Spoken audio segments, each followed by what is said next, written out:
मेरी उम्र 19 साल है। मैं जन्म से ही एक सांवली चमड़ी वाली लड़की हूँ। मैंने बचपन से ही अपनी मौसी मामी से सुना है कि मैं काला हूँ, इसलिए मैं शादी नहीं करूँगी। प्रिया ने टूटे स्वर में बात कही। मैं सामाजिक कारणों से उनका असली नाम नहीं बता सकता। प्रिया मुंबई के एक स्थापित शहर में रहती है। उसकी शादी तय हो गई है। शादी से 3 महीने पहले वह एक पार्लर जाती है जहां उसे लाइटनिंग क्रीम लगाने की इजाजत होती है। उसने क्रीम का प्रयोग जारी रखा और कुछ ही दिनों में देखने लगा उसके चेहरे की गोरी त्वचा कुछ दिनों के बाद काली पड़ने लगती है और बाद में धब्बेदार काले धब्बों में बदल जाती है। भाग्य की कैसी क्रूर विडंबना है। उन्होंने 3 महीने बाद शादी कर ली।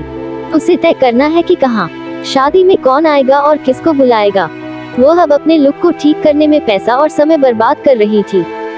ये घटना सिर्फ प्रिया के साथ ही नहीं, हमारे समाज के कई लोगों के साथ भी होती है। गोरी त्वचा पाने के लिए हर कोई बेताब रहता है। कई महिलाएं पार्लर जाती हैं। पार्लर में उन्हें फेशियल कराया जाता है और वहीं से उन्हें क्रीम दी जाती है। क्रीम सरकार द्वारा अनुमोदित नहीं है। क्रीम का काला बाजार में और तस्करी के माध्यम से विपणन किया जाता है, या घर का बना, जिसमें यह भी नहीं है कि उसमें क्या सामग्री है। इन क्रीमों में कई तरह के जहरीले रसायन होते हैं, जैसे मरकरी, ग्लूटाथियोन आदि, जो मानव त्वचा के लिए हानिकारक होते हैं। यह समस्या सिर्फ भारत में ही नहीं है, पूरा एशिया प्रभावित है। इसका उपयोग बांग्लादेश, पाकिस्तान, अफ्रीका आदि देशों के लोग कर रहे हैं, जिनमें से अधिकांश महिलाएं हैं। वे अपने खतरों को छिपाने के लिए ब्लीचिंग क्रीम का इस्तेमाल करते हैं। ऐसा लगता है कि रंग गोरा न हो तो जीवन व्यर्थ है।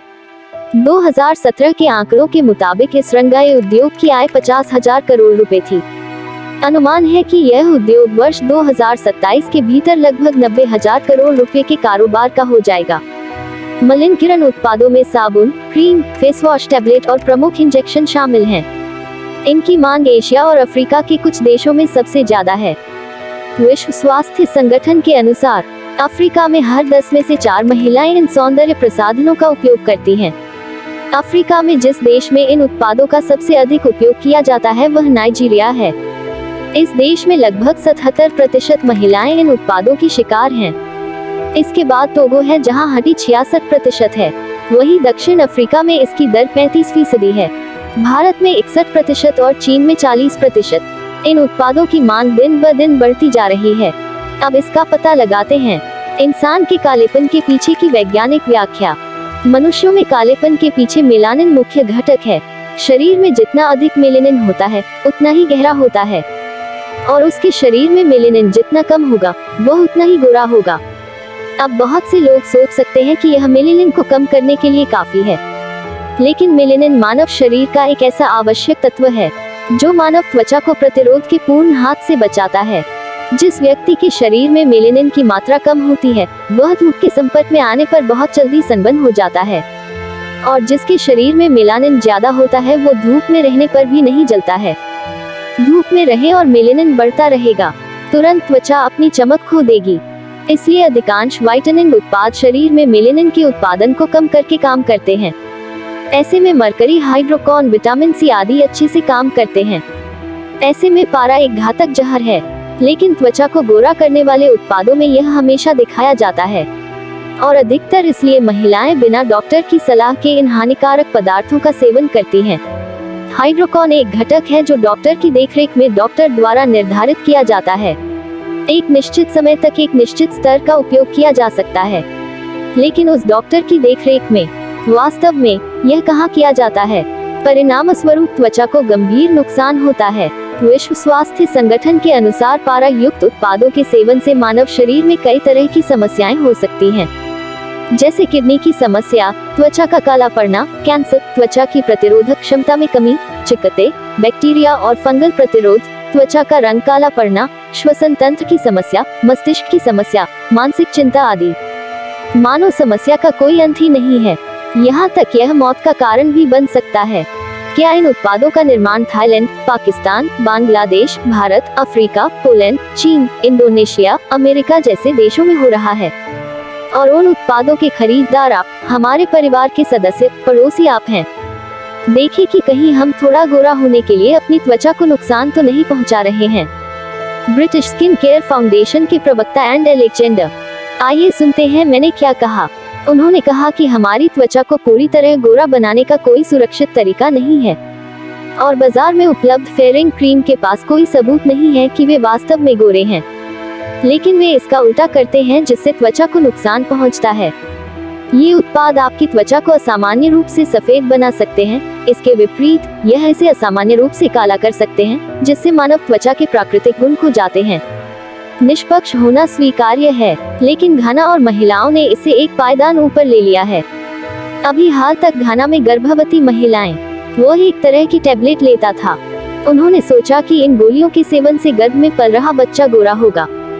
आखिर हुआ क्या था कि घाना के अधिकारियों ने उन पर प्रतिबंध लगा दिया, क्योंकि इन टैबलेट में ग्लूटाथियोन पाया जाता है, जो बच्चे और मां के लिए बहुत हानिकारक होता है।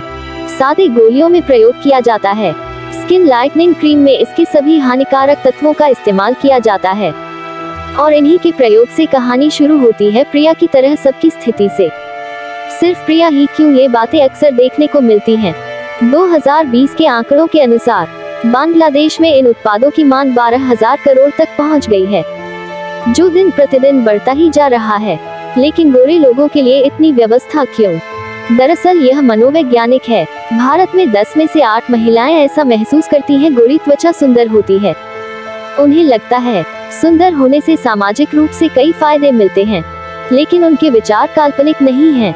जो समाज में अधिक सुंदर और आकर्षक होती हैं, उनके प्रति हर किसी का थोड़ा सा पूर्वाग्रह होता है।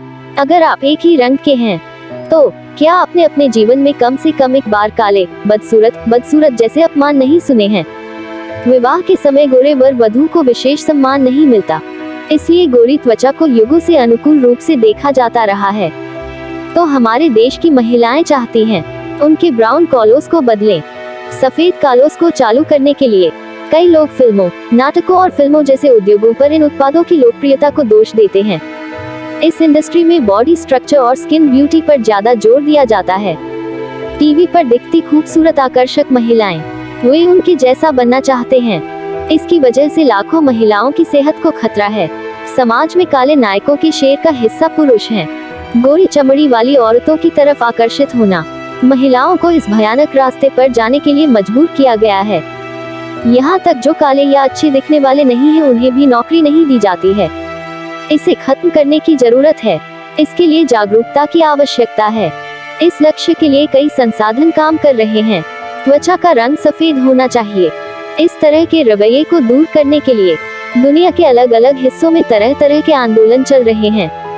ऐसे विभिन्न आंदोलनों के कारण सभी सजावटों में सबसे रंगीन फेयर एंड लवली पर उंगलियां उठी, जिसके कारण फेयर एंड लवली को अपना नाम बदलकर ग्लो एंड लवली करने पर मजबूर होना पड़ा। राघव गोल कंपनियां सवालों के घेरे में हैं। उन्होंने कहा कि वे इन उत्पादों को बंद कर देंगे, लेकिन नाम बदल दिया और फिर से उसी उत्पाद की मार्केटिंग शुरू कर दी। इन्हें खत्म करने की जरूरत है। उसके लिए हमें जागरूकता की जरूरत है। सामुदायिक जागरूकता। सुंदर का अर्थ है कि गोरी त्वचा। वास्तव में हम इस विचार को समाप्त कर सकते हैं। मन की सुंदरता त्वचा की सुंदरता नहीं, बल्कि सबसे बड़ी सुंदरता है। अगर किसी व्यक्ति के मन में सुंदरता नहीं है, फिर उनकी खूबसूरती के बारे में तो कुछ कहा ही नहीं जा सकता।